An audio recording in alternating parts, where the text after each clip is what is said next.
Well, here we are in another fine morning, and everyone is welcome, however few or however many, because we can give wisdom in bucketfuls, Pat. Buckets? Would you want Absolutely. something bigger in terms of your wisdom? Uh, No, no, a JCB bucket will JCB do. bucket. Fair enough. Fair enough. Um, anyway, how's the farm there? Is it springing in Donegal or? You know, someone, I think we've said this before, but I don't know about you. Maybe I'm just getting older. But this was one of no, it wasn't one of the most severe winters, but this has been one of the longest winters. I think it's been so, what we say, wind, rain, dark, depressing. I don't mind snow even or something like that, but Hmm. this winter seems to have gone a long time. Now, there's been a significant change this last about 2 weeks. This week here in Donegal, the weather's been pretty good. We have friends home from Australia, and they left Tasmania, and they said that when the weather they said okay, it's a wee bit cool, but the sun's been shining, and see Donegal with the sun shining. And I speak as a proud Donegal man. I'd say it's hard to find anywhere else on earth that even Yeah, comes yeah, it close. is. It is absolutely beautiful. Don't forget, I used Well, to. it's different on a winter's day when the wind howling. I'm not going to even make a Stop, claim for that. stop, stop, stop. Well, actually, you can't even depend on summers on the west of Ireland because I remember us taking the kids when they were small on a holiday. I think it was either Donegal or Galway, I can't remember. But it rained the whole bloody time, Yeah, yeah, yeah. and there was nothing to be seen, and everybody was going nuts. Anyway, enough of our personal troubles. Let's address the troubles that the state finds itself in. And as you said before we come on, the big item, the big ticket item was what was going on in the Dáil during the week. Mm. Neil Martin said they were disgraceful scenes and so on. What did you think? Did you think they were disgraceful or unnecessary or what? Jude, I watched both Michael Martin and Thomas Byrne on RT, and I came to this conclusion, Jude. What they're trying to do, they are the authors of their own misfortune. Let's get that on the record first of all. But and it's concerted, and I noticed it as well. They are attacking Sinn Féin as if Sinn Féin. In fact, Thomas Byrne said they give the Can Corda until Thursday. Is not typical threats and intimidation from a party who's well used to it type thing. Oh And yeah, Micheál yeah. Martin said the same. They're spinning this as if it's Sinn Féin threatening everyone, and okay, maybe that's legitimate from their point of view. But here's the point: this is the combined opposition. It's not just Sinn Féin, etc., etc., etc. It's the Labour Party, it's the Social Democrats, it's the Independent Ireland TDs, etc., Michael Collins guys, and all the rest. And Jude, here's the thing. Right, let me use a simple. I am in an All Ireland final, football final. I am playing for Donegal, Hmm. and me and a couple of other guys. Halfway through the game, or some point of the game, are we entitled to jump over and then play for the opposition? In the second half. But they're basically, if I said that to you, you'd say, Pat, go on, take a fucking run to yourself. You're an idiot.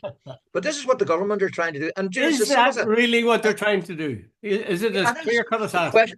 Jude, they're basically saying, right, the what do you call them? The Lowry group, I'll call them. Yeah. They got, what is it, three junior ministers, as Yes, far as I indeed. remember. I see the figures Yeah, and making they've got the Can Court. 173,000. The junior, see, Yeah, three. Yeah, and they got Verona Murphy as part of the deal, and they're a part of a sort of grubby deal, and and she's she's on 250,000. 256. No, it's more, Jude. It's about 256,000. I'm going to Aye, argue about aye, aye. It's 6,000. about that. They're Right. in between, I think, Yeah. actually. Right. Yeah. Yeah.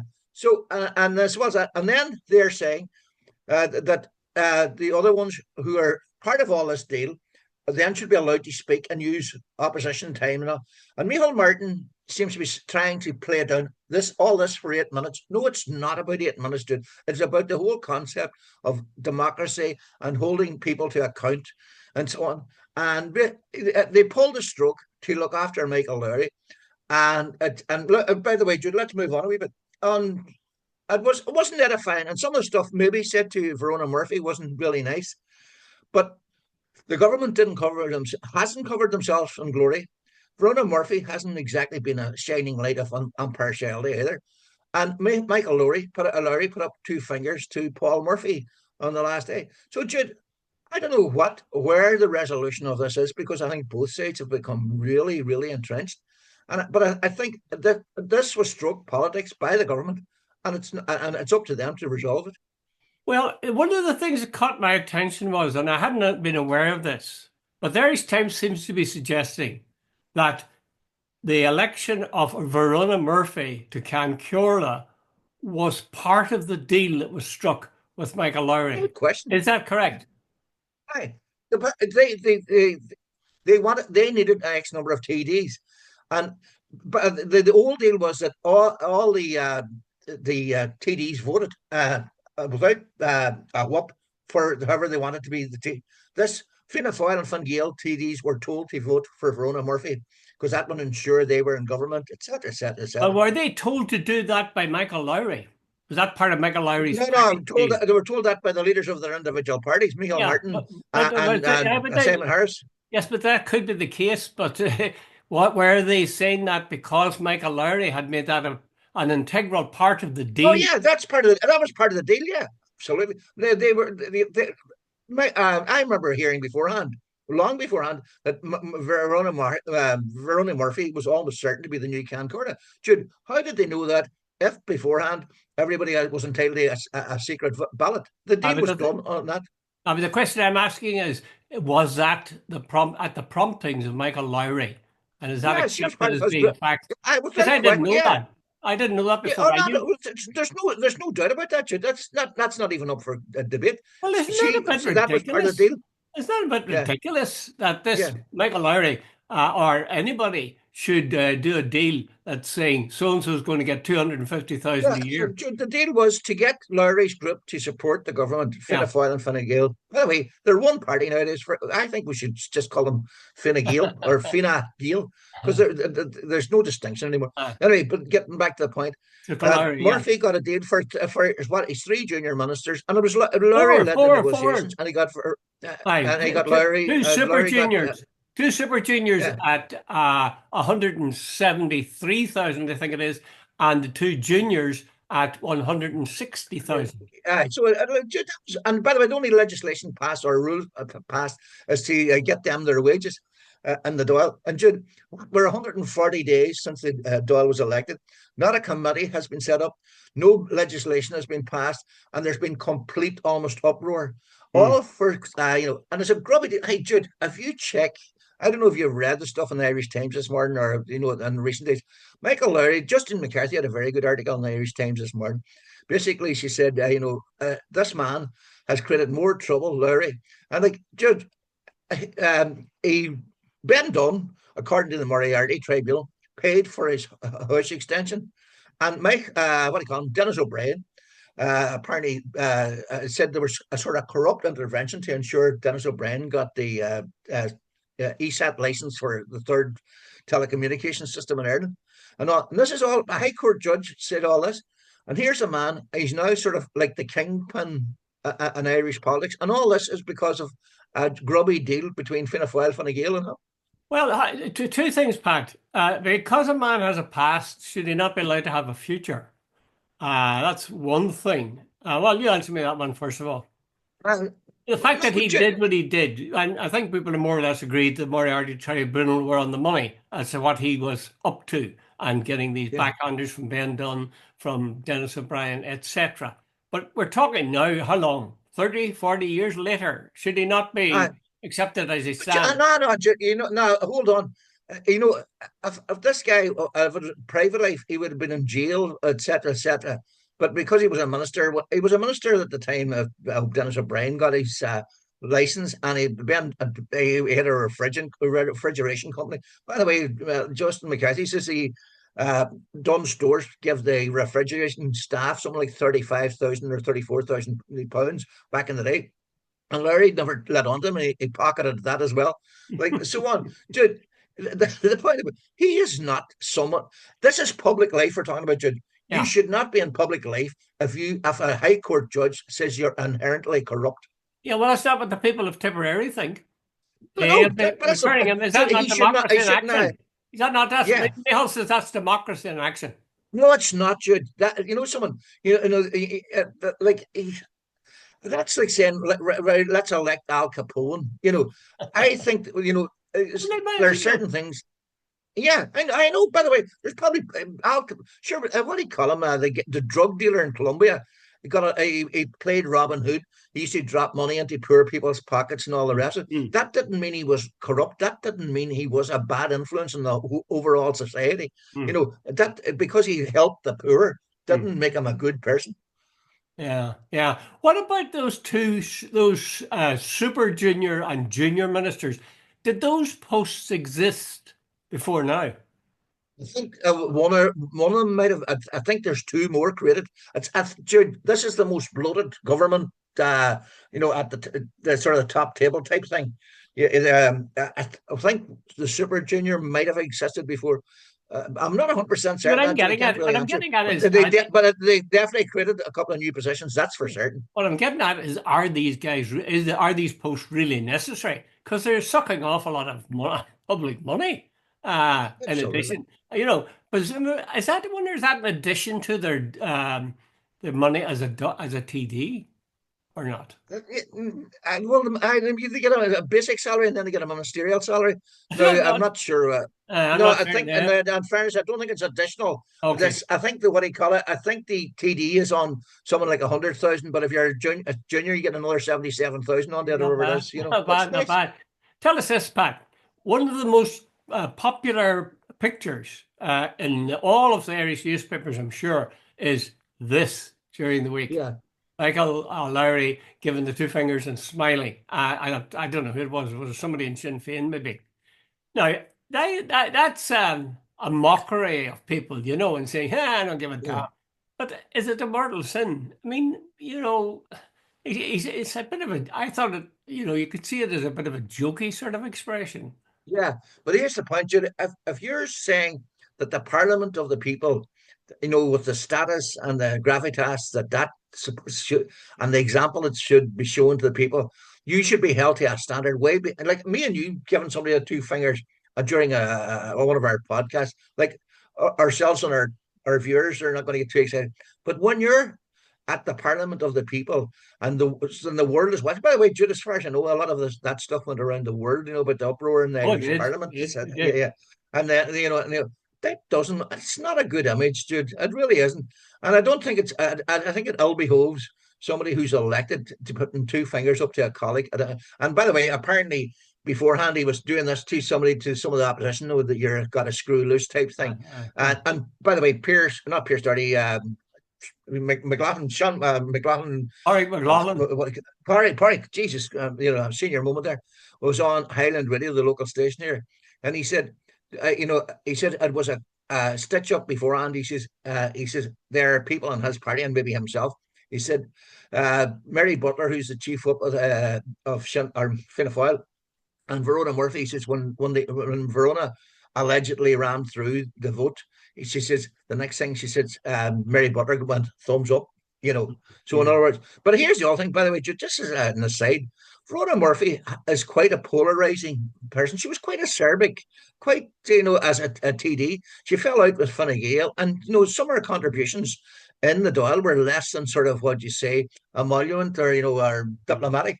And here I sometimes wonder, she was never struck me as that sort of balanced, she was what would you say, a wee bit polarizing as a Mm. TD. So suddenly, this sort of smooth person you want as Can Corda, who will look after all sides. But I mean, Well, she struck me as a strange choice. well, I think it was on the cards that she was going to be put in anyway. Um, I tend to agree with you on that. But I'm wondering about a couple of little things. What about all the shouting and barking, or as Micheál Martin said, roaring and bawling? Does that reflect well in Ireland? And it's No, it doesn't. But Judd, here's should they where have I, should they have done that though, Pat? Should they have? I mean, they wanted to express their indignation. Was that the best way to do it? no, but I don't. But the other side of the story, if silence is sort of a staying neutral. So Assent, yeah. so what do you do? It was the government have the numbers, but that doesn't mean it's democratic. Basically, what they're doing is they're saying, Jude, see something. It's like the Northern Ireland state. If it's founded on artificiality and unfairness, it's going to blow up in your face because people just won't accept it. This was stroke politics. Even the bloody well Irish Times dude accepted stroke politics. I think Michael Collins.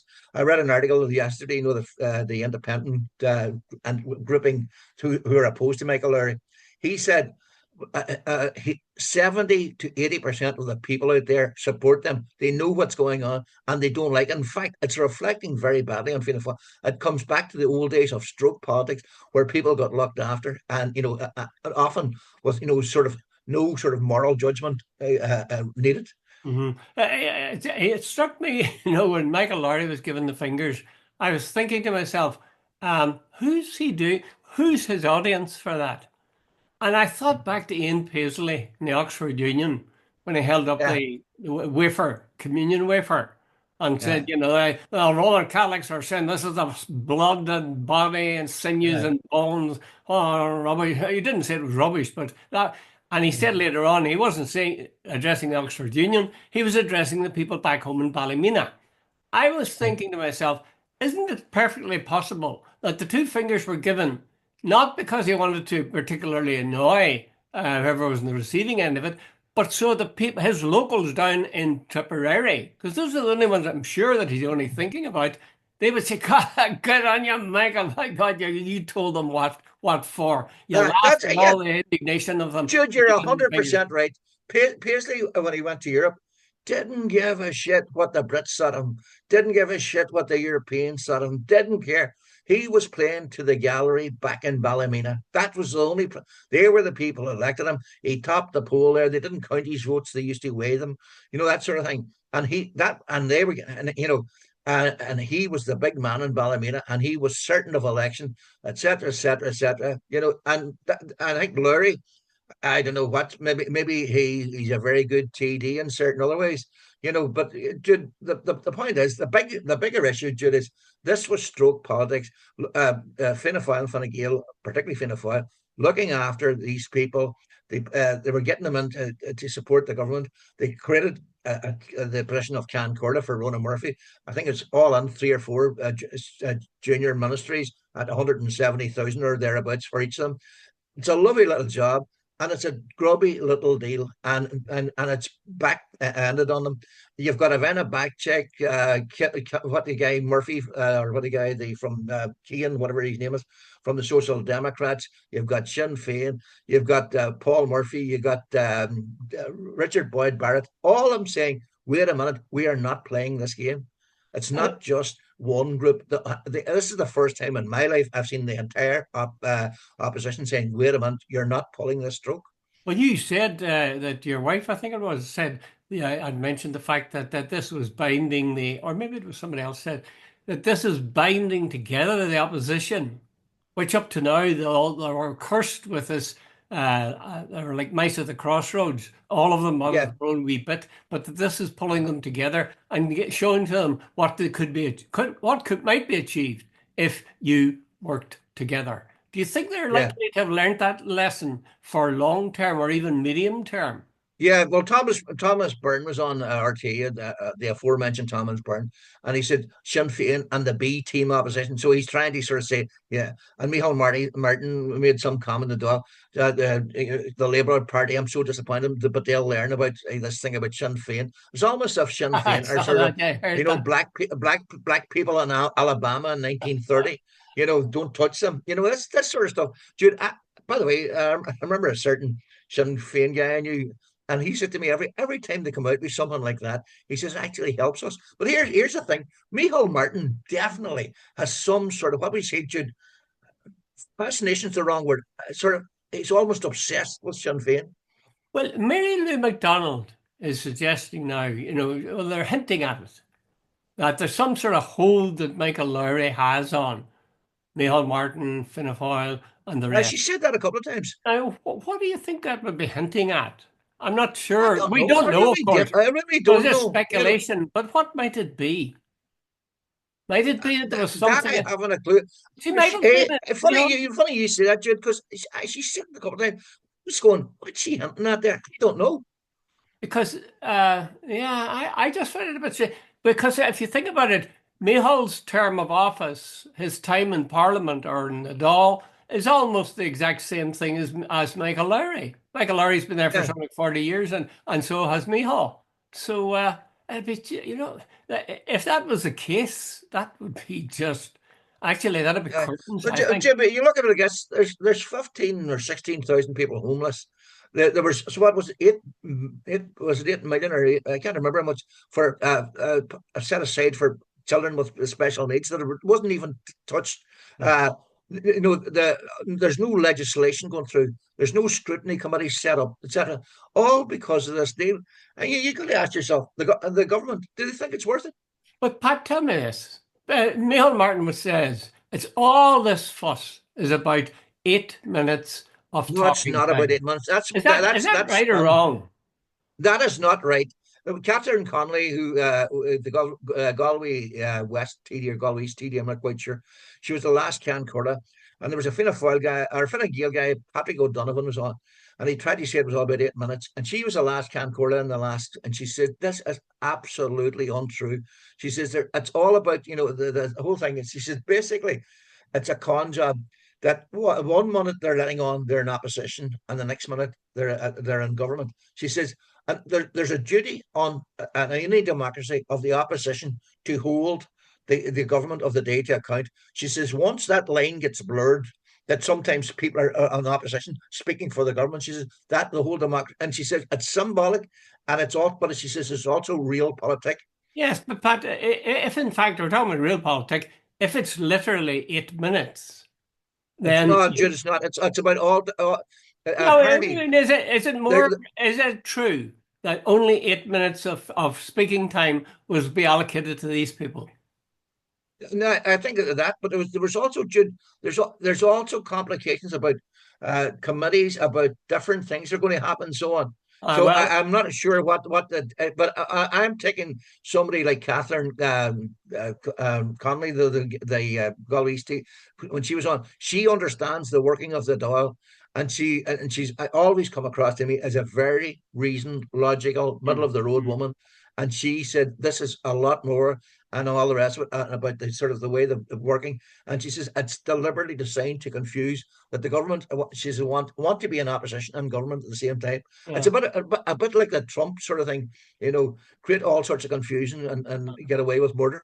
Well, I just think that the opposition, especially Sinn Féin, would be doing themselves a favour if they were to lay out very clearly what it is they're talking about. If it's a lot more than just 8 minutes, it's something else. You see, I have this fear that it would be just these 8 minutes, right? And they would say, Yeah. well, this is a matter of principle, and these 8 minutes are symbolic of that, and therefore we will not have them. I'm not sure that's the best. I personally Mm. would swallow and just get on with it. It's not going to make Yeah. much difference if it's only 8 minutes. If it's more than that, then I wish Sinn Féin and others would lay out exactly what is more there is. Or if there isn't more than that, maybe they should lay out more Well, clearly. apparently, Jude, they will be able to. What now, I am not an expert on the procedures of the Dáil, and you need to get somebody who is to explain it. Hmm. But apparently, they will be able to ask leaders questions. They will be able, imagine the guy who is and Uh, part of the government will be able to ask leaders questions. They will uh, also be asked. They will also be given privileges, because of their committee yeah. to question ministers, etc. And yet they are part of that very thing that they're supposed to be questioning. So, in other words, they could show somebody a sort of softball question so it can make themselves look. By the way, Michael Martin said the other day, and someone struck me. He said, "On other parliaments, this is acceptable." Dude, I watched Thatcher one time, and quite a few, and they deliberately, and the Can Corla was, or the speaker in the house was, there's this guy standing up waving, and the next thing, right honourable sir, and Mrs. Thatcher, can you say you were the greatest prime minister? Wait a minute, this is a sham. In other words, Yeah. thank you for that, my right honourable friend, and I appreciate the comment. Jude, farce of this. This is supposed to be holding the prime minister to account. Yeah, yeah. Yeah. Well, it's a sad and sorry sort of tale, the whole thing. I still can't quite get rid of the notion that if it's only 8 minutes, the case should be laid out more clearly as to what But Jude, what here's the else. point. This is see, it's things like leaders' questions. That is the sort of the soapbox that's sent out to the nation. And and it's what would you say? A lot of it, it's the big show of the week, and it's what a lot of them sell themselves to the Yeah, nation on. yeah, good An point, eight Pat. minute Good point. 8 minutes can make a lot of difference. But Yeah. it's not just that; it's all the way it's set up. I know, and I don't think Ivana Bacik is a law lecturer at Trinity College. Uh, Pierce Doherty and Mary Lou McDonald are very smart. Paul Murphy came top of his class apparently when he was doing law before he left to become a TD. These people are not stupid, and they are saying, "Wait a minute, this is actually a far bigger issue than just the 8 minutes." I am taking them at their word. yeah, yeah, yeah. I was listening to Joe Brawley talking to Dion Fanning in his podcast. Unlike us, Pat, they don't have a visual element. It's just an audio podcast. But they were talking about this whole thing in the Dáil, and Dion Fanning said something. He's sort of quiet, but he made the point. He said, I just get a sort of my brain shuts down when it comes to trying to figure out what are the rules of procedure in the Dáil. Yeah, I'm much the same, So Jude. blindingly complicated and Oh, dull and Jesus, God yeah, knows what. yeah, And they're probably banking on that. Anyway, yeah, I don't think this story is to be continued. I think it'd be the best expression. To be continued, three dots. Okay, let's move on to tariffs because there are yeah, tariffs coming down the line, something like next Wednesday, maybe. Um, yeah, Now, they're saying some of the figures in the Irish Times today. The Irish Farmers Association, IFA, calculates that 1.9 billion in annual agri-food exports could be affected by Trump's plans. yeah. Mm. Food products are generally subject to a small tariff, but a further 20% could be a sizable hit. But things like booze, Irish whiskey, Irish gin, Mm. they'll be hit with a tariff of 200%. And the Irish Times says they'll be no company, no producer of whatever it might be could possibly continue with that kind of extra expense. Yeah, yeah, So Trump is actually putting people out of business across the Atlantic. yeah. But here's the point, Jude. The I think the EU have said they will wait until I think it's mid-April. They Yeah, want to see what the Americans are doing. Now, Jude, Trump, uh, before sort of pulled back from some of these things. yeah. They don't know whether it's a sort of like the gangster thing to get concessions, or is it a long term sort of revenue earner that he thinks is going to be. But the other point is, Jude, is I heard the German guy, the finance minister, saying we are not putting up with this. So in other words, if they, I think if they slap 200% on something on them, EU's or Irish distillery products, spirits, the EU will slap on 200% on American products. So a real war. And now I don't know what's going on behind the scenes. Maybe this is a negotiation tactic, but the EU have clearly what do you call Ursula von der Leyen said about 3 or 4 weeks ago. The last time the Americans, they didn't think they were serious and they didn't take them serious. But this time they said they have products lined up, and Jude, they are going to hit states that support Trump big time. Oh, So yeah. in other words, So in other words, if he slaps 100% tariffs on German cars, I presume the Germans are going to slap a whole lot of stuff on him as well. Do you know what it's like? This we talk about trade war. It's a bit like nuclear war Yeah, because not only are you damaging the other guy, but you're dooming yourself. Both sides will suffer real, whether it's irreparable damage, I don't know, but it will be serious damage. Uh, but certainly Ireland's apart from now from the big independent, what is it, foreign direct investment. uh, As I say, the Farmers Association, that 1.9 billion in annual agri-food exports could be affected. Dairy accounts like Kerrygold and so on. Kerrygold is accounts for 500 million a year. yeah. Kerry And Gold alone. yeah, so butter, alcohol. But someone. I know someone. There's a lot of moving parts and all this, and I don't know if, right. For instance, see this thing about have American companies if it right. Let me get this straight. If American companies over here say they say they're going to have to go back to America, Yeah. what is that going to take? Like, you're not going to build a factory in America over there and a day or two. That'll take Aye. maybe 2, 3 years. Yes. Trump will nearly be out of it. Aye. Come the next, what do you call it, the midterms, there could be a whole lot of changes. The That's other right. thing, Jude, see if some of these American companies decide to go back to America, how does that affect their entry into the EU? Then suddenly, are the EU going to say, once if you go back to America, your products are going to be hit with tariffs coming into the EU?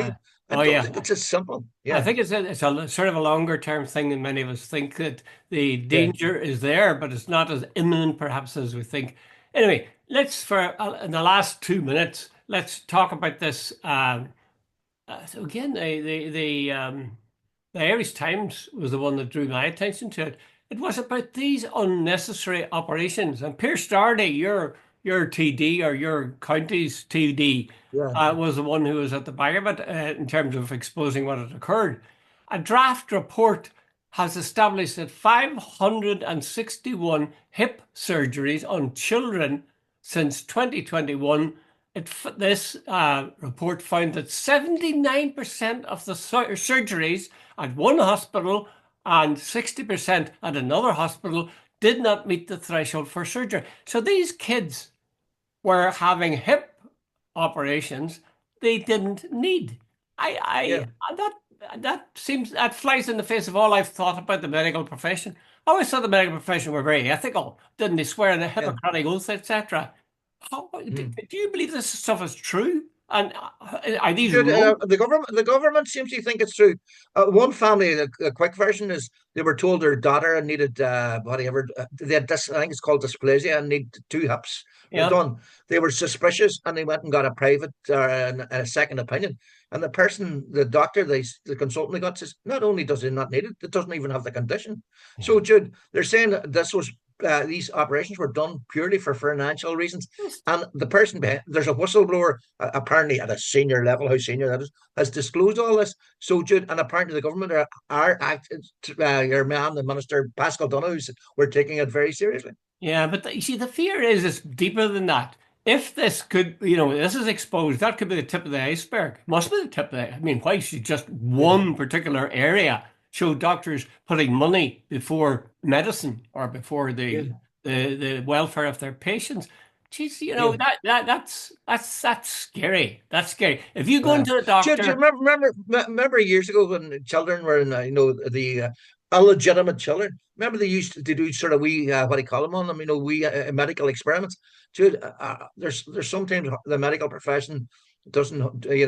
We think they're all saints, and most of them are, in fairness, yeah, brilliant. But there's a lot of greed sometimes at the far end of the medical profession. I think the moral is seek a second opinion.